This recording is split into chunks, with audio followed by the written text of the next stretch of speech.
Isabelle lived a perfect life in Paris. She made fancy perfumes and was about to marry Victor, a perfect, rich man. But then, she found Victor with another woman in her workroom. She was very upset. Her heart was broken, and she was angry. Isabelle left her workroom, sad.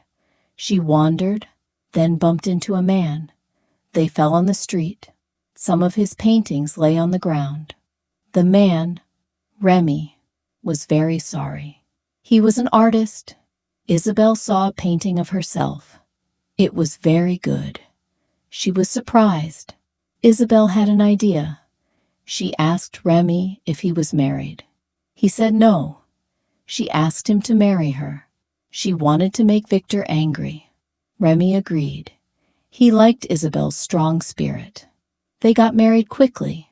Everyone in Paris was shocked. Victor was very angry.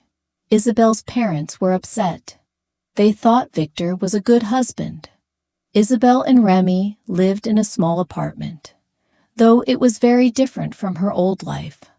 Remy always made her laugh. They painted, danced, and talked together.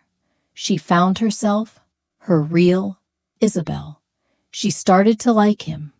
At an art show, Victor came to get Isabelle back. He said bad things about Remy. Remy stood up for Isabelle. He said she was a strong, talented woman who deserved true love. He told Isabelle to choose the life she wanted. Isabelle heard how Remy protected her. She realized she loved Remy. She didn't want Victor anymore. She wanted a real life with Remy. She found true love.